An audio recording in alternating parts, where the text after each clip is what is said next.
राजा जनक महर्षि याज्ञवल्क्य से पूछते हैं, महर्षि मेरे मन में कुछ शंका है, कुछ जिज्ञासा है, मैं समाधान के निमित्त आपके पास उपस्थित हुआ हूं।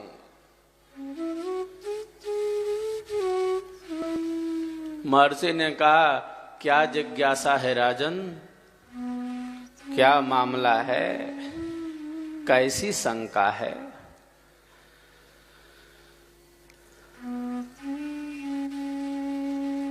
तो ऋषिगण ज्ञान के पथ प्रदर्शक हैं। प्राचीन काल में राजा ऋषिगणों के पास जाकर उनसे जीवन का मंत्र जानते थे।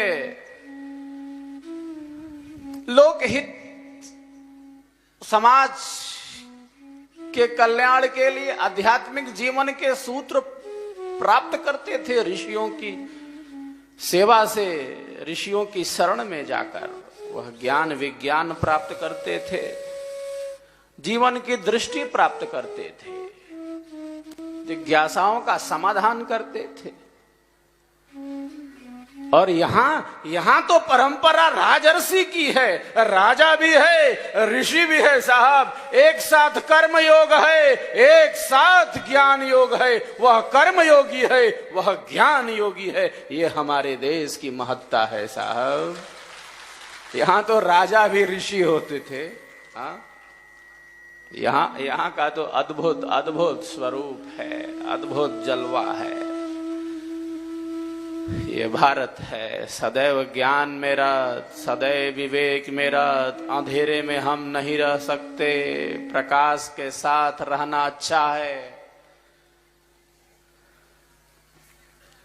महर्षि ने कहा, क्या जिज्ञासा है?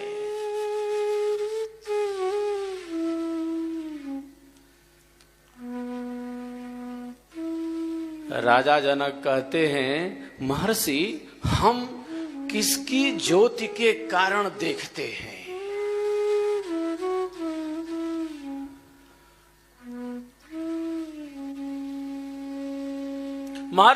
महर्षि हम किसकी ज्योति के कारण देखते हैं? ये वस्तुएं कैसे प्रत्यक्ष होती हैं? किसकी ज्योति काम कर रही है?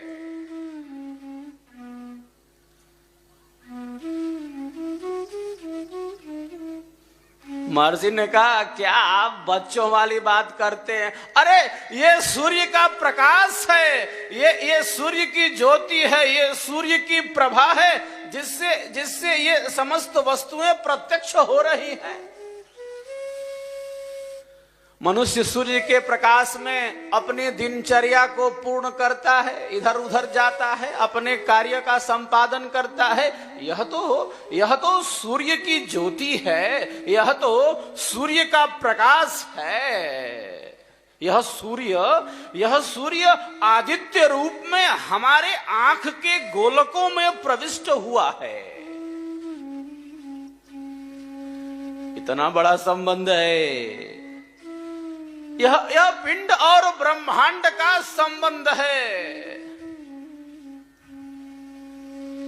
यह सूर्य आदित्य रूप में हमारे आंख के गोलकों में प्रविष्ट हुआ है। ये तो प्रकाश का साधन है। हम सूर्य के प्रकाश में विचरण करते हैं। एक मानव अपनी दिनचर्या को पूर्ण करता है, इधर उधर जाता है, अपने कार्य को संपादित करता है। यह तो सूर्य की ज्योति है, यह सूर्य का प्रकाश है, जिसमें ये समस्त वस्तुएं प्रत्यक्ष हो रही हैं।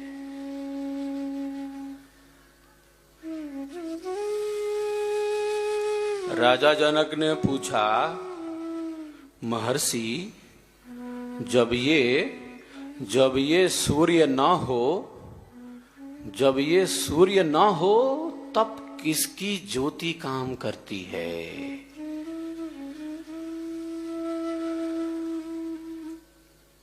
जब यह सूर्य ना हो तब किसकी ज्योति काम करती है? किसका प्रकाश काम करता है? महर्षि ने कहा, अरे प्यारे, अरे राजन, जब यह सूर्य नहीं है तब चंद्रमा है, तब चंद्र की ज्योति है। मनुष्य अपनी रात्रिचर्या को चंद्रमा के प्रकाश में संपादित कर लेता है। जब सूर्य नहीं है तब चंद्रमा की ज्योति है, तब चंद्रमा का प्रकाश है।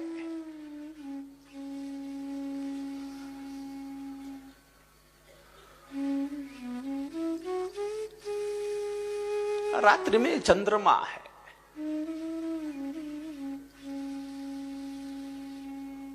राजन पूछते हैं महर्षि, जब ये चंद्रमा भी ना हो, ना सूर्य है ना चंद्र है,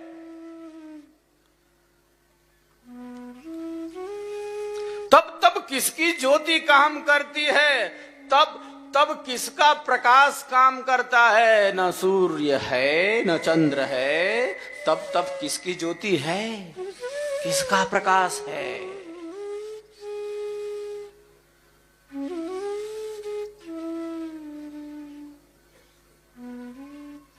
महर्षि ने कहा तब विद्युत की अग्नि है, ये विद्युत का प्रकाश है। ये अग्नि है,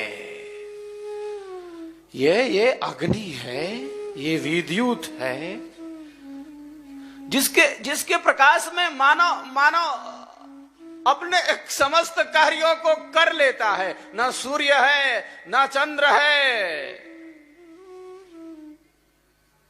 यहां तो अग्नि है, यहां तो विद्युत है। प्राचीन काल में भी अग्नि के अनेकों साधन थे, अभी यहां विद्युत अग्नि का प्रकाश है।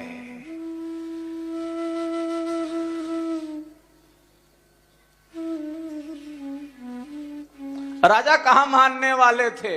ये अभी इनकी जिज्ञासा कहां शांत हो रही है? इनकी जिज्ञासाएं तो बहुत हैं साहब, जिज्ञासा का अभाव ना हो।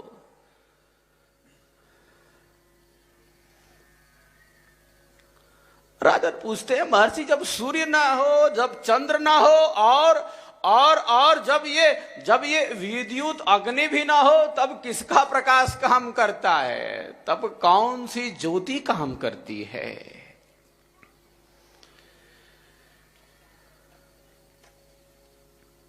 न सूर्य है न चंद्र है,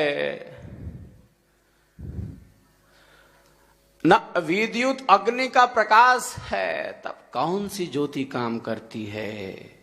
तब कौन सा प्रकाश काम करता है?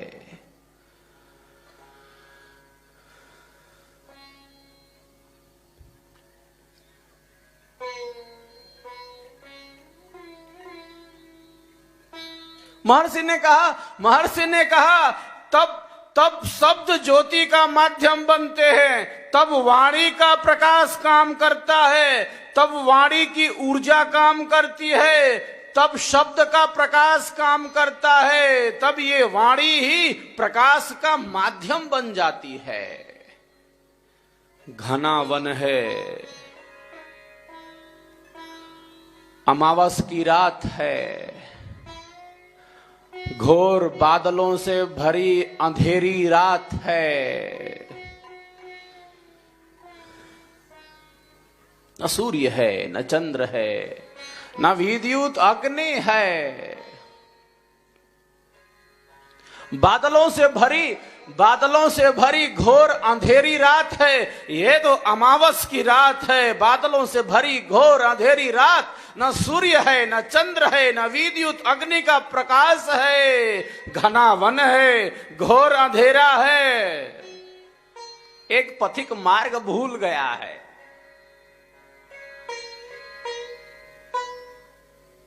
एक पथिक मार्ग भूल गया है।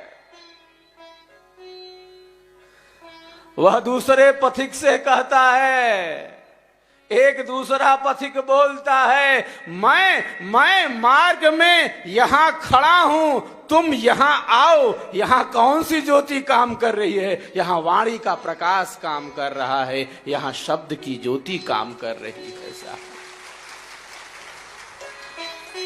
यहां वाणी का प्रकाश है, घना वन है, घोर अंधेरा है, अमावस की बादलों भरी घोर अंधेरी रात है, न सूर्य है, न चंद्र है, न विद्युत अग्नि का माध्यम, वहां केवल वाणी प्रकाश का माध्यम है। वह बोलता है, मैं मार्ग में खड़ा हूं, यहां आ जाओ।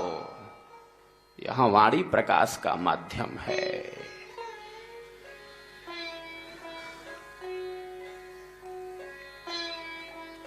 राजा जनक हैं कि मानते नहीं है। इनकी जिज्ञासा तो शांत होने का नाम नहीं ले रही।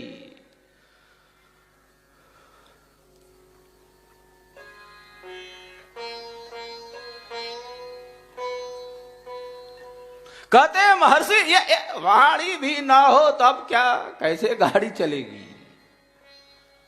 ये वाणी भी ना हो तब क्या होगा? न सूर्य है, न चंद्र है, न विद्युत अग्नि है और न वाणी है, तब कैसे होगा? तब यह गाड़ी कैसे चलेगी?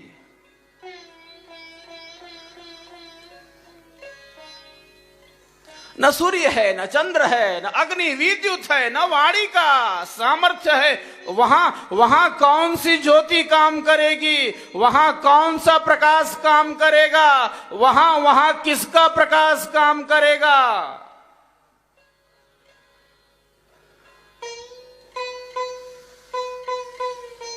ऋषि ने कहा, अरे तब तो वहां आत्मा की ही ज्योति काम करेगी, आत्मा का ही प्रकाश काम करेगा साहब। आत्मा की ही ज्योति काम करेगी, आत्मा का ही प्रकाश काम करेगा। योयम विज्ञानमय प्राणेषु हृदयंतर ज्योति ही पुरुषः।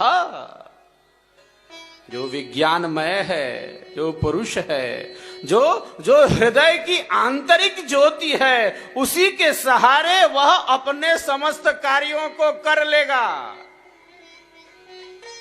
क्योंकि आत्मा इच्छा, ज्ञान और प्रयत्न से युक्त है।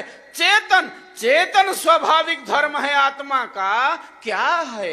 इच्छा है, ज्ञान है, प्रयत्न है। इन सब का प्रकाश न हो, न सूर्य है, न चंद्र है, न विद्युत अग्नि है, न वाणी का प्रकाश है, लेकिन एकमात्र आत्मा की ज्योति के सहारे, आत्मा के अवलंबन के सहारे वह अपने समस्त कार्यों को कर लेगा। वह अपने समस्त कार्यों को कर लेगा।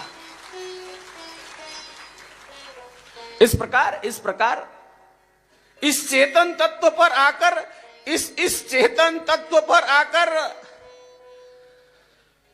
राजा की जिज्ञासा शांत हुई।